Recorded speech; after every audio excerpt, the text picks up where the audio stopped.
السلام عليكم ورحمة الله وبركاته. رب اشرح لي صدري ويسر لي أمري واحلل عقدة من لساني يفقه قولي. رب زدني علما. اللهم فقهنا في الدين. اللهم صل وسلم على نبينا محمد صلى الله عليه وسلم. أعوذ بالله من الشيطان الرجيم. بسم الله الرحمن الرحيم. تفسیر سورة النساء پارہ نمبر 5 رکوع نمبر 20.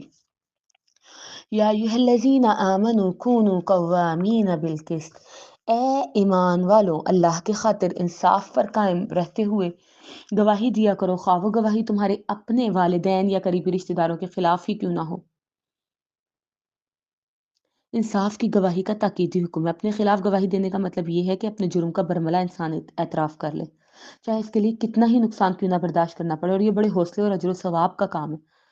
اور اپنے بعد سب سے قریبی انسان کے والدین ہوتے ہیں نا، تو پھر اس کے بعد دوسرے قرابت دار، اور ظاہر ہے جو شخص اپنے خلاف گواہی دینے کی جرت کر سکتا ہے وہ والدین اور اقربا کے خلاف بدرجہ اولا ایسی جرت کر سکے گا۔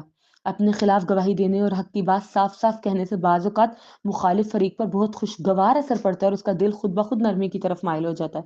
تو اللہ کہتا ہے انصاف کرو، چاہے اپنے خلاف ہی کیوں نہ گواہی دینی پڑے۔ آپ کو اس کی ایک مثال سمجھاتی ہوں والد محترم کی زندگی سے، کہ چاچو ایک جگہ پہ تھے میرے، چاچو جی ڈیرے پہ تھے، اور وہاں پہ ڈیرے پہ ان کے دوست کا قتل ہو گیا۔ قتل کے وقت وہ وہاں پہ موجود تھے، انہوں نے قتل کرتے ہوئے دیکھ لیا۔ اب یہ چیز تھی کہ وہاں پہ جو ہے جو صفدر بندہ قتل ہوا تھا، اس کے رشتہ داروں نے، اس کے بھائیوں نے آ کے میرے چاچو سے بولا کہ تم جو ہے مکر جانا کہ میں وہاں پہ موجود نہیں تھا، نہیں تو لازمی پولیس تم سے بھی انویسٹیگیشن کرے گی اور تمہیں بھی اندر کرے گی، اور ہمیں پتہ ہے کہ تم قاتل نہیں ہو، ہم قاتلوں کو سزا دلوائیں گے اور تم جو ہے مکر جانا۔ چاچو نے گھر آ کے یہ بات والد صاحب کو بتائی تھی کہ میں وہاں پہ موجود تھا۔ اب جب گواہی کے لیے والد صاحب کو کورٹ میں بلایا گیا، اور بار بار سارے کہہ رہے تھے کہ نہیں اپنے بھائی کو بچانے کی کرو اور ان سے بولو کہ نہیں تھا، نہیں وہاں پہ نہیں تھا، اور جب بابا جانی سے پوچھا گیا تو والد محترم نے کہا جی میرا بھائی وہاں پہ تھا، اس نے مجھے خود بتایا۔ اور صرف ان کی اتنی سی گواہی کی وجہ سے کئی سال چاچو جی جیل میں رہے، کئی سال۔ اللہ کا حکم ہے انصاف کی گواہی دے، چاہے اپنے رشتہ داروں کے خلاف ہی کیوں نہ دینی پڑے، چاہے اپنی ذات کے خلاف ہی کیوں نہ دینی پڑے۔ تو بعد میں یہ چیز تھی کہ والد صاحب خود جاتے تھے چاچو جی کا کھانا لے کے، ان کے لیے چیزیں کپڑے لے کے ان سے معافی مانگتے تھے، انہیں کہتے تھے کہ میری وجہ سے تمہارے اتنے سال برباد ہوئے ہیں، لیکن یہ چیز تھی کہ انہوں نے انصاف کا دامن ہاتھ سے چھوٹنے نہ دیا۔ تو یہاں پہ یہی اللہ تبارک و تعالیٰ کہہ رہے ہیں کہ رشتہ داروں کے خلاف بھی گواہی دینی پڑے تو دو۔ این یکن غنیًا، اللہ کہتا ہے این یکن غنیًا، اگر کوئی فقیر دولت مند ہے، یا مطلب یہ کہ اگر دونوں فریقین میں سے کوئی دولت مند ہے یا فقیر ہے، بہر صورت اللہ ہی ان دونوں کا تم سے زیادہ خیر خواہ ہے۔ دولت مند کے حق میں غلط گواہی اس لیے دی جاتی کہ اس طرح گواہی دینے سے کوئی انسان جو ہے وہ دنیاوی مفاد حاصل کر لے، اور غریب کے حق میں اس لیے کہ امیر کے مقابلے میں غریب پر رحم اور ترس کھانا چاہیے، اس طرح شاید اس کا کچھ بھلا ہو جائے۔ تو اللہ یہ فرما رہے ہیں ان دونوں کا اللہ وارث ہے، اللہ ان دونوں کا تم سے زیادہ خیر خواہ ہے، بلکہ تمہارا اپنا بھی نفع و نقصان تمہارے ہاتھ میں نہیں، لہٰذا جو بھی صورت ہو گواہی تمہیں انصاف کے ساتھ بالکل ٹھیک ٹھیک ڈر کے دینی چاہیے اللہ سے۔ اپنی خواہشات کی پیروی نہ کرو، عدل کی بات کو نہ چھوڑو، اور اگر گول مول سی بات کرو یا سچی بات کہنے سے کترا جاؤ تو جان لو تم جو کچھ کر رہے ہو اللہ اس سے واقف ہے۔ بعض اوقات یہ ہوتا ہے نا انسان گواہی میں ہیرا پھیری کر دیتا ہے، شہادت کے وقت لگی لپٹی بات یا گول مول سی بات کرتا ہے جس سے کسی فریق کو نقصان پہنچ جائے۔ مثلا اس کی کئی صورتیں ہیں، کچھ گواہی کا حصہ چھپا لیا جائے، یا سمجھے میں نے شہادت کے وقت جھوٹ نہیں بولا، میں نے بس تھوڑی سی گواہی چھپائی ہے، تو یہ بھی کتمان حق ہے، جھوٹی گواہی سے بڑھ کر بڑا گناہ ہے۔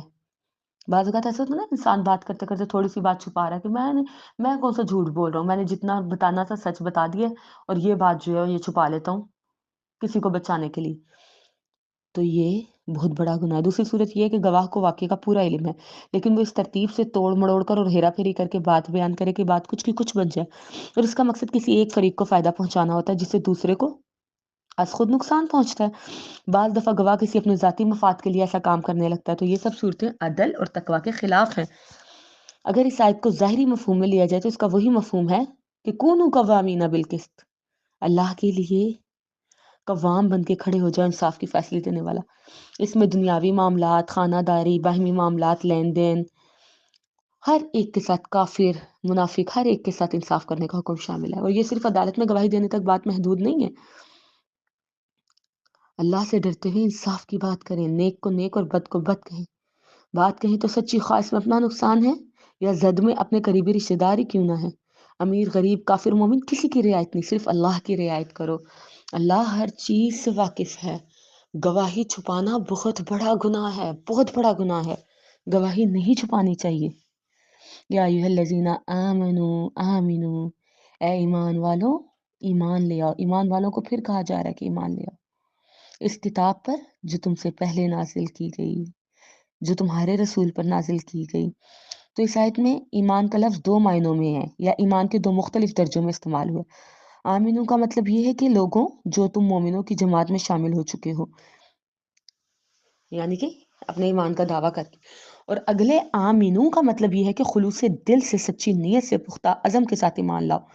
اپنی سوچ، اپنے عمل، اپنے رویے، اپنے نظریات، اپنے مذاق، اپنے کردار، اپنی دوستی، اپنی دشمنی، اپنی اغراض، اپنی جد و جہد، ہر چیز کو اس عقیدے کے مطابق بناؤ جس پر تم ایمان لائے۔ تبھی تم میں انصاف پر قائم رہنے کی صفت پیدا ہو سکے گی۔ ایمان لے آؤ، اپنی کتاب پر بھی اور اس سے پہلی کتاب پر بھی، ٹھیک ہے۔ اور جو کوئی کفر کرے گا اللہ کے ساتھ، فرشتوں کے ساتھ، کتابوں کے ساتھ، رسولوں کے ساتھ، آخرت کے ساتھ، تو وہ دور کی گمراہی میں چلا گیا۔ تو کفر کے درجے جس طرح پہلی آیت میں ایمان کا لفظ 2 دفعہ استعمال ہوا ہے، اسی طریقے سے اگلی آیت میں کفر کا لفظ بھی 2 بار استعمال ہوگا، ٹھیک ہے۔ کیسے بھلا؟ ایسے یہ جو ہے کفر کا لفظ کی بعد میں آپ لوگوں کو تشریح بتاتی ہوں۔ پہلے یہ بتا دوں کہ قرآن سے پہلے نازل شدہ کتابوں پر ایمان لانے کا مطلب یہ ہے کہ وہ کتابیں اللہ کی طرف سے نازل ہیں۔ اس کا مطلب یہ نہیں ہے کہ جو مواد ان میں پایا جاتا ہے سب اللہ کی طرف سے، ٹھیک ہے۔ آیت میں 5 ایمان بالغیب کے اجزاء کا ذکر ہے: اللہ، کتاب، رسول، فرشتے اور آخرت۔ ان پہ بن دیکھے ایمان لانا، ان پہ پختہ یقین رکھنا ہے۔ اور ایمان کا چھٹا درجہ جو ہے تقدیر ہے، یعنی ہر اچھائی اور برائی اللہ کی طرف سے ہوتی ہے۔ اور یہ عقیدہ بھی قرآن ہی کی متعدد آیات سے ہے، لیکن اس آیت میں نہیں۔ تو جو ان چیزوں کو چھوڑ کے گیا وہ گمراہ ہو گیا۔ ان الذین آمنوا ثم کفروا، وہ لوگ جو ایمان لائے پھر کفر کیا، پھر ایمان لائے پھر کفر کیا، اور پھر کفر میں بڑھتے چلے گئے، یعنی اللہ ہرگز نہیں بخشے گا اور نہ ہی انہیں سیدھی راہ دکھائے گا۔ تو یہاں کفر کے 2 معنی ہیں، ایک یہ کہ سرے سے مسلمانوں کی جماعت میں ہی نہ شامل ہو کوئی شخص، دوسرا یہ کہ ایمان کا زبانی دعویٰ کر کے مسلمانوں کی جماعت میں تو شامل ہو جائے لیکن اس کے اثرات اور اس کے عقیدے جو ہیں وہ کفریہ ہوں، ٹھیک ہے، نہ ہی وہ اپنی زندگی کو شرعی تقاضوں کے مطابق ڈھالنے کی کوشش کرے، تو ایسے شخص کو اس کا ایمان کوئی فائدہ نہیں دے گا۔ بعض علماء یہاں پہ نماز بھی مراد لیتے ہیں کہ جو شخص کبھی نماز پڑھتا ہے پھر چھوڑ دیتا ہے، پھر پڑھتا ہے پھر چھوڑ دیتا ہے، یعنی ایمان لاتا ہے کفر کرتا ہے، کیونکہ نماز اللہ کے نبی نے کہا ہے نا تارک صلاۃ کافر ہے، یعنی کہ ہمارے اور کفر اور شرک کے درمیان فیصلہ کرنے والی چیز نماز ہے۔ تو ایمان لایا کفر کیا، ایمان لایا کفر کیا، تو ایسے لوگ اپنے کفر میں پھر بڑھ جاتے ہیں۔ ایسے لوگوں کے لیے اللہ کے پاس کوئی بخشش نہیں ہے، ایسے لوگوں کے لیے کوئی راستہ نہیں ہے، سیدھا راستہ۔ یہ منافق لوگ ہیں، آپ انہیں یہ مژدہ سنا دیجئے کہ ان کے لیے اللہ نے دردناک عذاب تیار کر رکھا ہے۔ الذین یتخذون الکافرین اولیاء، جو مومنوں کو چھوڑ کر کافروں کو دوست بناتے ہیں، تو کیا یہ لوگ کافروں کے ہاں عزت تلاش کرتے ہیں؟ حالانکہ عزت تو ساری کی ساری اللہ کے پاس ہے۔ ایمان اور کفر کی بار بار تبدیلی سے مراد منافقین اور مرتدین کا گروہ ہے جو ہر وقت مذبذب رہتے ہیں، جس طرف کا پلہ بھاری نظر آئے اس میں شامل ہو جاتے ہیں۔ ایسے لوگ ہوا کا رخ دیکھتے ہیں، چلو تم ادھر کو، ہوا ہو جدھر کی۔ حالات کا جائزہ لے کر اپنی خواہش نفس کے مطابق دین پر چلتے ہیں، جتنی دفعہ ہوا کا رخ بدلے اتنی دفعہ ہی ان کا ایمان اور کفر بدلتا ہے۔ ایسے ایمان کا کوئی فائدہ نہیں، ایسے ایمان پہ کفر کی مضبوط چھاپ ہوتی ہے، ٹھیک ہے۔ اور پھر اگلی آیت میں کافروں سے دوستی سے منع کیا گیا، یہ منافق کی مثال ہے۔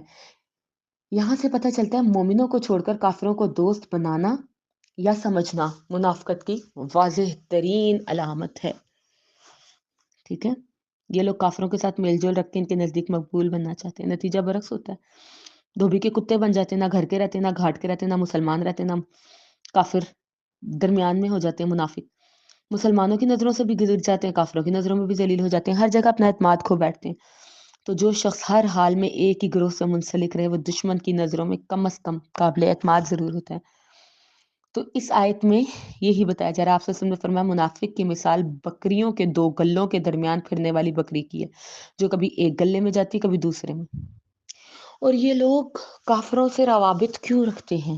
میل جول اس لیے رکھتے ہیں کہ ان کے ہاں وہ معتبر ہیں، ان کے ہاں وہ مقبول ہیں، وہ معزز بن سکے ان کے سامنے۔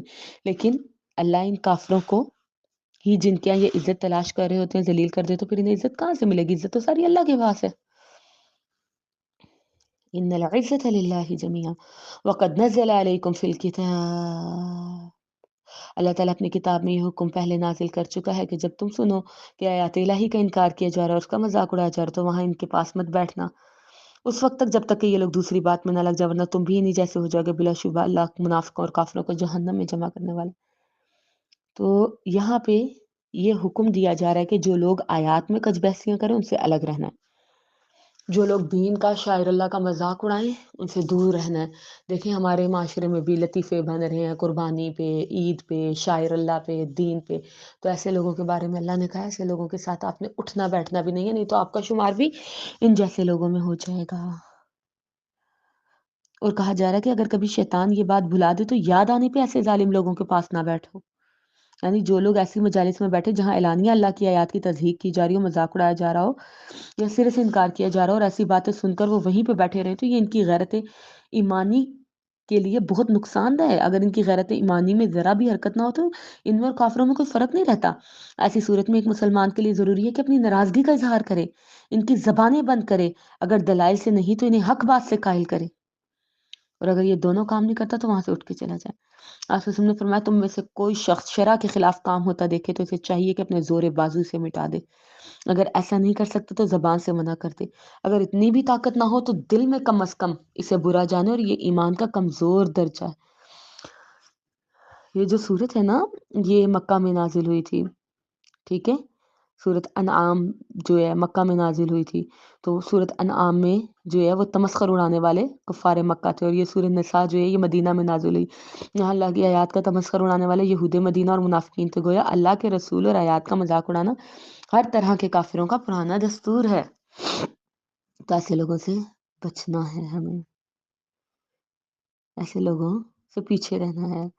اللہ تبارک و تعالیٰ کہتے ہیں الذین یتربصون بکم، یہ وہ منافقین ہیں جو آپ کے بارے میں ہر وقت منتظر رہتے ہیں کہ اگر اللہ کی مہربانی سے فتح نصیب ہو تو کہتے ہیں کیا ہم تمہارے ساتھ نہ تھے، اگر کافروں کا بلہ بھاری رہے تو کہتے ہیں کیا ہم تم پر قابو پانے کی قدرت نہ رکھتے تھے، اس کے باوجود ہم نے تمہیں مسلمانوں سے بچا نہیں لیا تھا۔ بس اللہ قیامت کے دن تمہیں اور ان کے درمیان تمہارے اور ان کے درمیان فیصلہ کرے گا، اور اللہ نے کافروں کے لیے مسلمانوں پر غالب آنے کے لیے کوئی گنجائش نہیں رکھی۔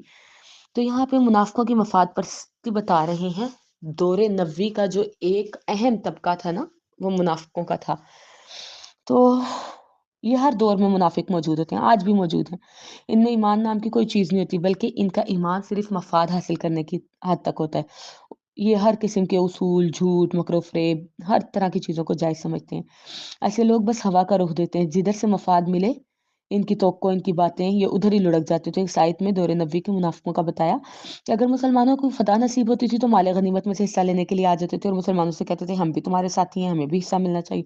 کافروں کو فتح ہو تو ان سے جا ملتے تھے اور کہتے تھے کہ یہ تمہارے ساتھ ہماری ہمدردیوں کا ہی نتیجہ ہے کہ تمہیں فتح حاصل ہوگی، ورنہ ہم مسلمانوں کے ساتھ مل کے تم پہ چڑھائی کر دیتے، ہم نے تمہیں بچایا ہے۔ اگر ہم دل جمی سے مسلمانوں کا ساتھ دیتے تو فتح پانا تو درکنار، مسلمان تمہارا کچومر نکال دیتے، تم ہمیں کیسے نظر انداز کرتے؟ اس طرح وہ دونوں طرف سے فائدہ حاصل کرنے کی کوشش کرتے۔